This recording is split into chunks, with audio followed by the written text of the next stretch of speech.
We're here with Josh from DISCO32 at the 2025 SHOT Show. And we just wanted him to talk to us about his new push-to-talk that they just released, right? Mm-hmm. So he's going to give us the rundown. So Constant Able. Constant Able. Tell us, why is it important? Why do we want it? Why did we need it?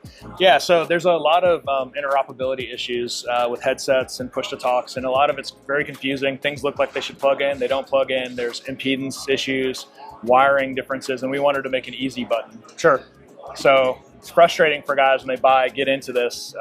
They buy a push-to-talk, they buy a headset, they plug it in, and it's like, oh, my mic's not working. Oh, I'm not getting audio. Oh, there's audio coming out of my mic. So basically what we did is we spent about a year developing the circuitry that goes in here that's very smart, and basically it figures out what's coming down from the headset, matches it to the radio.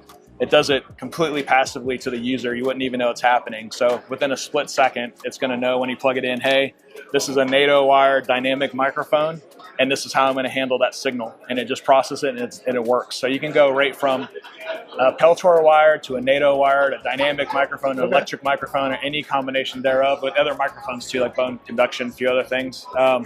Plug it in, it's just going to work. It's an easy button.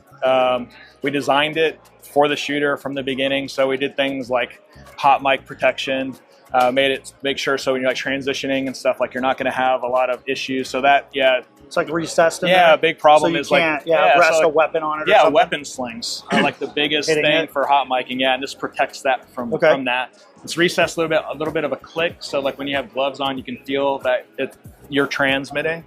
And they're available right now on our website. There's a few other things.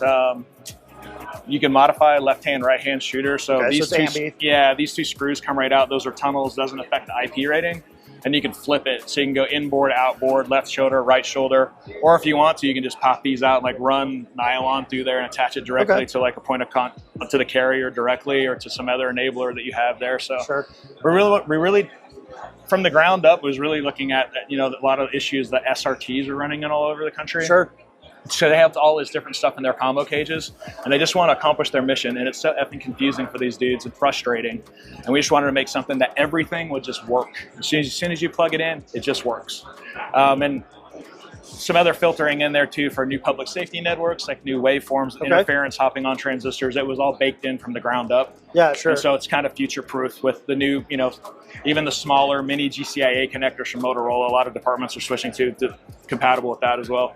So if a department or a unit, say they have like the auto headset, and then they're end of life, and then they change to a Peltor, from here down, same. It's not going to matter. Not going to matter. Or if a guy likes to run a different headset, not going to matter. Yeah, or even if he has a mission change. So like maybe he's sitting in the car doing surveillance and he wants to use the earpiece, which is a different type of microphone technology. He can use that and then immediately switch over very quickly to a full-blown. He's going to put his helmet back on or headset. He can go all the way up to amps, NFMI in, everything, with the same exact push-to-talk. So really you've taken kind of all this proprietary, the Peltor one, the old U90, the U-94, stuff like that.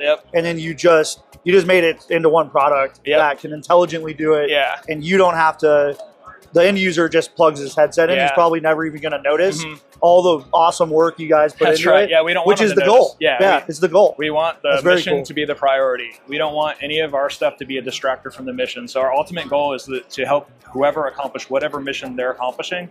And that is what it's, keep it simple from the ground up. 100%. So tell us about the name, Constant Able. Yeah, Constant Able. So we name all of our programs here, we name all of our products after Cold War. I'm a Cold War junkie. Yeah, sure. So a lot of the stuff is like tips of the hat to like little nichey things that happened during the Cold War. Sure. And so, that's how I do it.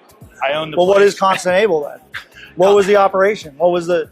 So Constant was like a pro name for a bunch of different projects. And Able is just like the program. Okay, perfect. There's like, if you look back, you'll see things like Rivet, Joint, Rivet, whatever. They follow naming conventions, and Constant was just like one that went to a bunch of different things. Like for instance, I have another thing, Constant Peg. Sure. Constant Peg was named after a program that happened out at the range on Nellis, where they were taking foreign aircraft, capturing them, training American pilots to fight, foreign. And those guys to me were like rock stars. Yeah. It's like all those guys in the Cold War, like I really look up to them. So like I try to give like little tips.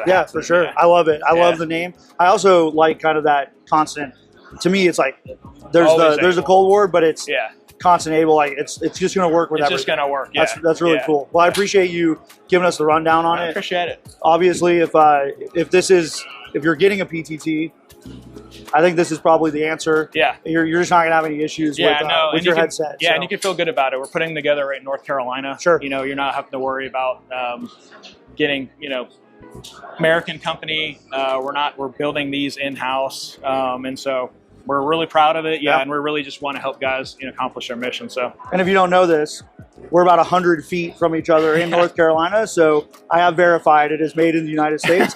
You are getting a U.S.-made product. DISCO32 is our next door neighbor, and they make great products. So if you're looking for PTTs, comma-related stuff, the discus, anything like that, DISCO32.com? Yep, DISCO32.com. And and another just caveat. One thing we didn't talk about.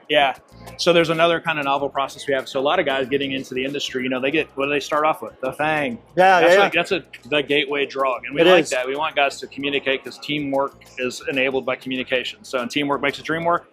So this has another little trick. It doesn't require accessory power. So for cheap radios, that's a problem. They don't give a power rail for accessories. So this does not require that power rail. So it uses a novel process to generate what we need to accomplish the tasks that we need to on board. And it's still completely passive to the user. Gotcha. So like anything you plug it into, and that coupled with the other things, when people in the industry see that, they're like, this is the magic sauce. Yeah, for sure. You know, and so it just solves a so lot many of stuff. problems.